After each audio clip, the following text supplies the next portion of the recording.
Oke, sama last questions. Ini untuk mungkin lebih ngarah ke bokap gue sih. Ini salah satu klien dia yang gue handle juga untuk Indonesia. Basically ini restoran ya bro, Ya, rumah makan di Tangerang. Jadi yang gue mau nanyain, ini kan kalau gue nontonin lu kan sering ini kan lu jago marketing nih bro, skill set lu sebenarnya salah satu yang utama marketing dan sales. Nah yang gue mau tanyain ini untuk kasus Red Bear bro, salah satu ya, restoran lu.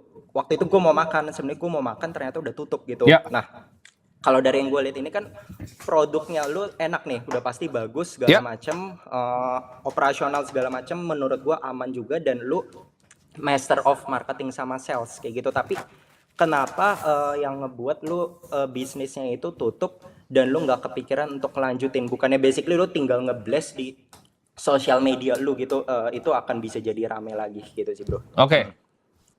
Ya. Ini bagus banget menurut gue untuk teman-teman bisa belajar. Ini gue akan case study ya, bisnis gue salah satu. Oke.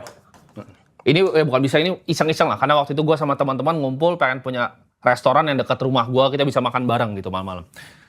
Jadi Red Bear itu lokasinya seperti ini, kayak. Ini yang gue belajar dari F&B. Gue ketika bikin Red Bear ini gue partneran, kan? Basically gue, ya gue investor lah. Gue nggak terlibat di operasionalnya. Ada partner gue satu lagi. Dia itu dulu yang bikin Red Dog dan sekarang salah satu co-founder di Jago Coffee juga, coffee chain besar. Sama satu lagi chefnya, orang Korea. Kalau dia tuh bikin di SCBD itu Chan Chan namanya. Oke. Chan Chan ini omsetnya miliaran yang di SCBD. Dan basically produk yang di Red Bear ini kurang lebih sama. Ya, jadi kalau lihat di Google Map itu 4,9. Ya, jadi produknya superior. Oke. F&B kan gue bilang tadi, full produk. Awal-awal buka omsetnya oke kok. Tapi ini ada problem yang sangat fundamental di sini, ya. Yaitu kedua, lokasi. Karena idealisme kita, ya mau dekat-dekat rumah kita, gitu kan. Ini harusnya, kalau buka di Senopati mah meledak, gitu. Nah, gue buka itu di tempat namanya Goldfinch. Oke. Jadi ini tempat yang di sininya nggak ada portal.